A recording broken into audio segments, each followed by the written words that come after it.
Hello, ladies, and I didn't necessarily say that because it involves women. It's the female version of the sport. It's the women's side of it or whatever. The specific thing I'm talking about anyway.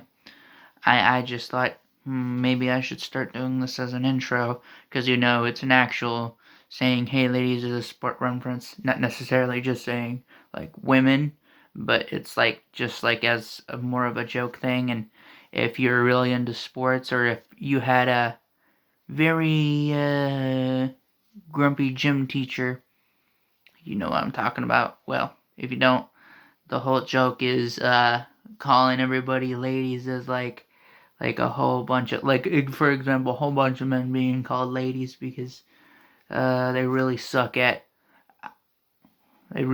basketball or something. I don't know, but you get the picture. Anyway, um, I'm going to be talking about the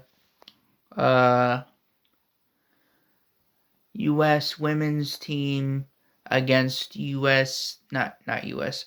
Japanese team, national team for the She Believes Cup. And if you don't know what I'm talking about, basically the She Believes Cup is the World Cup, but for the Women's Cup, but for women in the women's version anyway.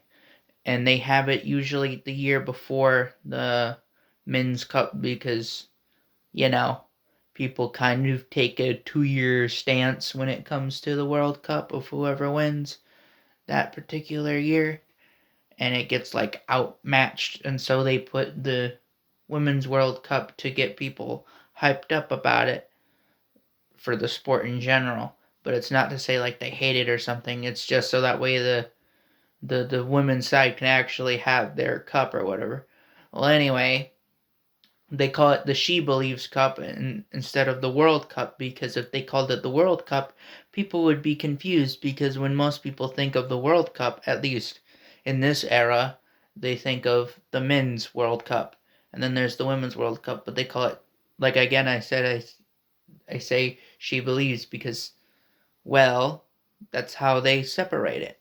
Well, anyway, in the specific game I'm talking about, it was in 2025, and it was in the game against Japan, as I mentioned, and they lost against Japan. What are you gonna do? At least it's better than how they had it a couple years ago, where they lost to Sweden.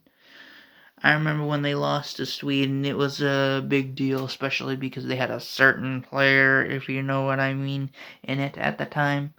But I don't think she's playing anymore. I'm not sure. I haven't been updated on women's soccer in like 2 or 3 years, so I'm not sure if that's accurate. If it's accurate to say if she's still in there. I don't even remember that lady's name, but I do remember she was like, "Oh, we don't get enough money," even though she made more money than she did her entire team. Like she was making more money per game than her entire team makes in like a year. You know?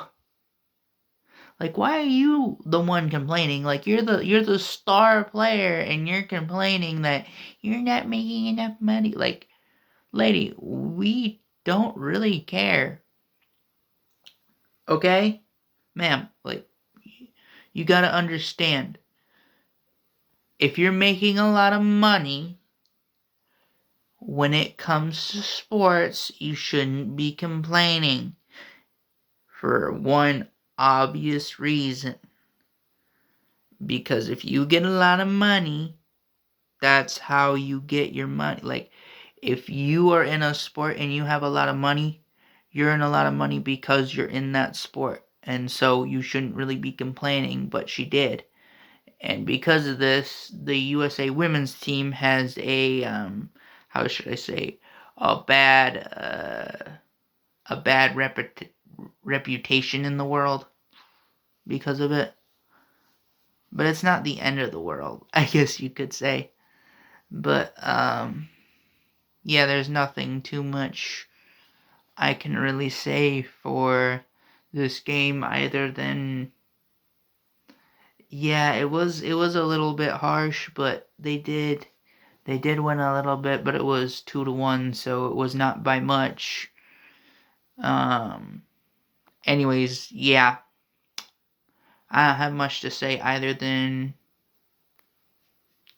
at least they're better than they used to be, and at least they got rid of that one lady, I assume, because that lady was just too cocky, too rude, just didn't fit for that kind of sport. Who knows? Maybe she's in tennis or pickleball or something now. I don't know. Anyway, I should end this video. So, yeah, I guess I'll see you later. Stay ugly.